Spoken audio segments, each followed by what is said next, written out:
It basically was women would come in with real ailments, real issues, such as epilepsy, all sorts of real diseases, and they were not taken seriously.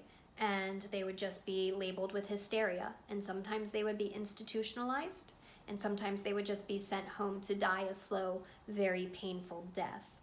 And by the way, even back, before women had as many rights as we have now, women would even be labeled with hysteria for disagreeing with their husband too much, things like that. And I definitely will be doing more episodes or more videos on this topic because it's so important. But basically it just comes down to hysteria has been something women have been labeled with up until, just a few decades ago, and it still happens. They just use another label for it now, which I can't, off the top of my head, think of it, but I will put the diagnosis term that they use nowadays, but basically it's just the same thing as hysteria. It means that even if a woman is presenting with these real symptoms, if a doctor can't instantly figure out what's causing it, they just slap on a label of, well, she's crazy and she's just creating these symptoms.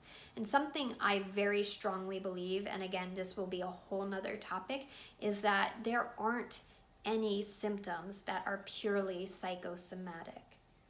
Everything that the body generates comes from like a viral cause or a disease or something that's very real. Of course, trauma and things like that can affect the immune system and make you more open to having a disease affect you really badly. But I truly believe, and I think history has shown, that things that are just dismissed as being caused by stress or being caused by, a crazy person actually have very real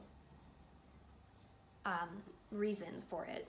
And so that'll be a whole nother video that I'm going to get into, all the proof of that, all the things throughout history that were ignored and said it was just a crazy person until they finally find the root cause, and then it's real. So I truly believe there's nothing that is purely psychosomatic, and I think that it would be so world-changing and life-changing for doctors to stop using that as an excuse. Doctors have to stop thinking that they're God, and if they don't know the answer, then bitch must be crazy. Doctors have to learn the words, I don't know.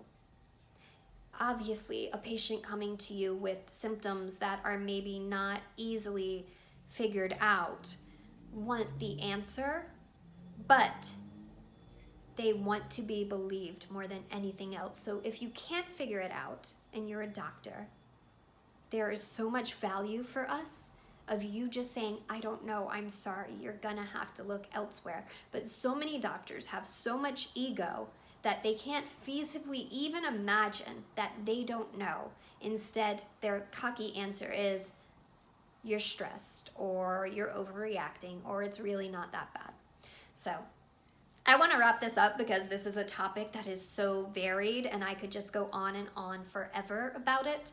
To get back to the episode, luckily it ends on a positive note, though I was still mad at the ending because honestly, I don't want to give away too much, but again, you either watched it before or you can watch it after. Even though I tell you everything that happens, it'll still be a good watch after.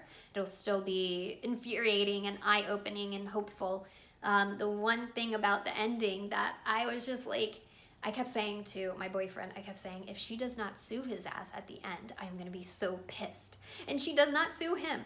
I hope that maybe that'll come in another episode, but I don't think with the way they wrapped it up that they will sue him. But there just was no punishment for him nearly costing her life because he was so sexist and so egotistical. So that was the only thing in the ending that would have made me so happy, was for there to be something like he lost his job or he was getting his ass sued. So in wrapping up, I loved this episode even though it pissed me off to no end. And I just think it is so important. And I hope that it will have the effect that Shonda hopes it will have, which I'm assuming is to open up eyes in the medical profession and to save lives. So that's my topic for today. Did you watch the episode? If you did, what did you think? Do you think that this will have any possibility of actually changing some people's minds and saving some lives? If you liked this video, please if you liked this video, please subscribe for more on all the topics that I said: Lyme disease, spoonies, the politics behind chronic illness and Lyme disease, and the politics of being a woman and not being taken seriously. And you can also check out my other channel, which is Tabitha Ray Hypnosis. I'll also put a little link below, which is my mindfulness and hypnotherapy channel, where I talk more about meditation and hypnosis and how you can change your life through those. So until next time.